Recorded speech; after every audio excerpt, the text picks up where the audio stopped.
On Tuesday, the Northern Electricity Distribution Company, NEDCo, embarked on a revenue mobilization exercise to recover about 1.2 billion cedis owed the company in its operational areas. The initiative, led by its managing director, Osmani Ayuba, visited some institutions including the Bagabaga College of Education, Tamale College of Education, Aliu Mahama Stadium, and the Tamale Technical University. Out of the 4 institutions visited, 3 have been disconnected from the grid after they could not offer 70% of debt. However, at the Tamale Technical University, management of the school have assured that it will issue a check of 100,000 cedis out of the 3.35 million debt owed. Debt recovery is a major security challenge which has led to clashes between NEDCo and some residents of Tamale. Tuesday's exercise therefore saw security men, including armed military and police officers, accompanying NEDCo staff. According to NEDCo, it owes the Volta River Authority, VRA, the power generator, an amount of 1.6 million cedis, and the power transmitter, GridCo, about 481 million cedis. During the exercise, heads of the institutions made some explanations on the accumulated bills. I cannot sit here because I'm not the spending officer to say that, oh, you collect this amount or what amount. So I want to make an appeal. If you can give us time when he comes back, I will discuss it with him. We are owing. You have to own up that you are owing. And I've sent a letter to the head office via the ministries. And so if you can give us about 2 weeks, the ministry is coming to settle that bill. It's not intentional that this money has been accumulated to that much. But we're thinking that government will come in to defray those things because it is government who says we shouldn't charge students for any utility.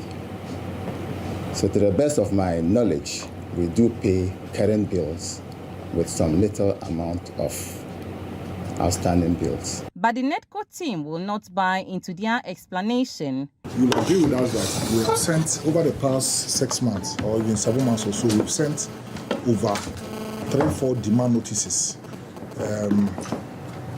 drawing your attention to the fact that you have not been paying your bills, and then also indicating in the demand notices the total outstanding payments to be made.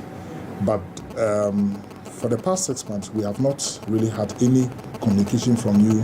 Neither have we received, especially on the postpaid meter, neither have we received any payments from Bagabaga. And if you look on our list, I think Bagabaga is one of the institutions we have here that are owing huge.